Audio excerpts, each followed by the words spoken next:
সুপ্রিয় শিক্ষার্থীবৃন্দ, চ্যানেলে আসার জন্য ধন্যবাদ। যারা এখনও নুরতাস টিউটোরিয়ালস 9 ইউটিউব চ্যানেলটি সাবস্ক্রাইব করো নাই, তাদের প্রতি অনুরোধ রইল চ্যানেলটি সাবস্ক্রাইব করবে এবং বেল বাটনে ক্লিক করে সঙ্গেই থাকবে। ষষ্ঠ শ্রেণীর বন্ধুরা, তোমাদের গণিতের প্রথম অধ্যায়ের সৃজনশীল নিয়ে আলোচনা করব।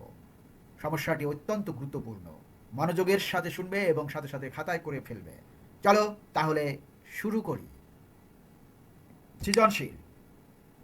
একটি খুঁটির 25-এর 9 অংশ কাদায় ও 20-এর 7 অংশ পানিতে আছে।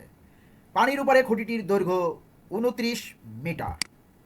পানির উপরে কয়ে 0.15কে সাধারণ ভগ্নাংশে প্রকাশ করো। ক্ষয়ে সম্পূর্ণ খুঁটিটির দৈর্ঘ্য নির্ণয় করো। সম্পূর্ণ খুঁটির দৈর্ঘ্য ভগ্নাংশের বেলায় 1। গয়ে উদ্দীপকের ভগ্নাংশদ্বয়কে সমহর বিশিষ্ট ভগ্নাংশে প্রকাশ করে পানি ও কাদায় খুঁটিটির কোন অংশের দৈর্ঘ্য বেশি তা নির্ণয় করো। অর্থাৎ কাদার অংশ বেশি না পানির অংশ বেশি। উদ্দীপকের গাণিতিক সমস্যাটি ধাপে ধাপে বিশ্লেষণ করে সমাধান করব। ক 0.15কে সাধারণ ভগ্নাংশে প্রকাশ করতে হবে।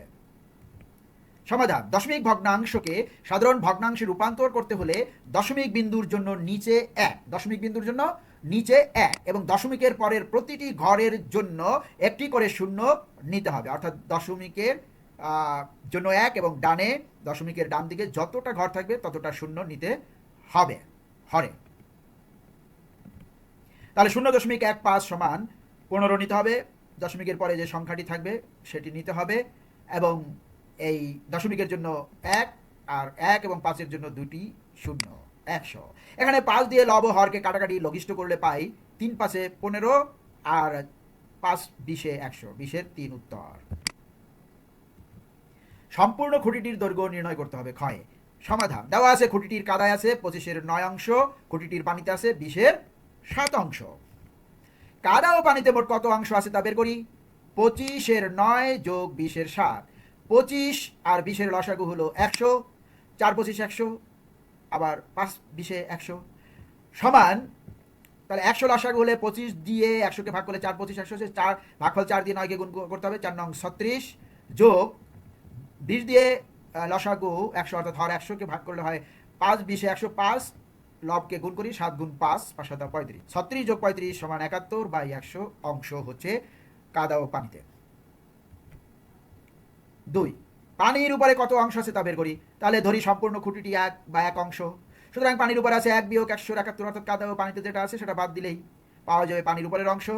তাহলে এই 100 হচ্ছে লসাগু, 1 দিয়ে 1-এর নিচে 1 আছে হর, সেই অদৃশ্য হর 1 দিয়ে 100কে ভাগ করলে হয় 100 এবং 100 দিয়ে এই লবকে 1 গুণ করলে হয় 100 এবং 100 দিয়ে এই 100কে ভাগ করলে হয় 1, 71কে 1 দিয়ে গুণ করলে হয় 71। 100 বিয়োগ 71 সমান 29/100 অংশ।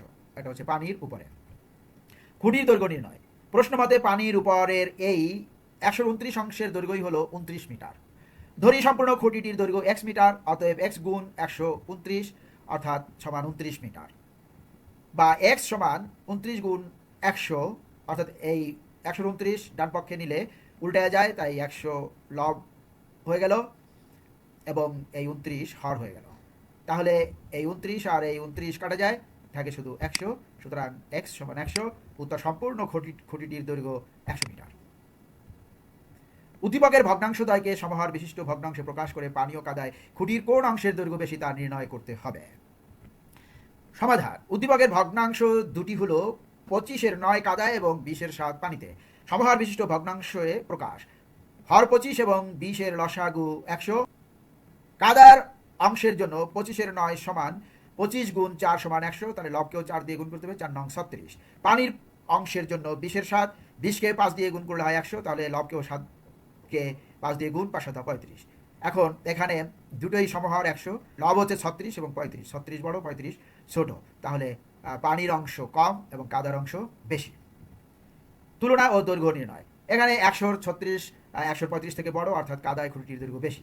দৈর্ঘ্যের পার্থক্য নির্ণয়। খুঁটির মোট দৈর্ঘ্য 100 মিটার খ থেকে প্রাপ্ত। কাদায় আছে 100 গুণ 136 অংশ, 100 100 কাটা গেলে 36 মিটার। পানিতে আছে 100 গুণ 135, 100 100 কাটা গেলে থাকে 35 মিটার।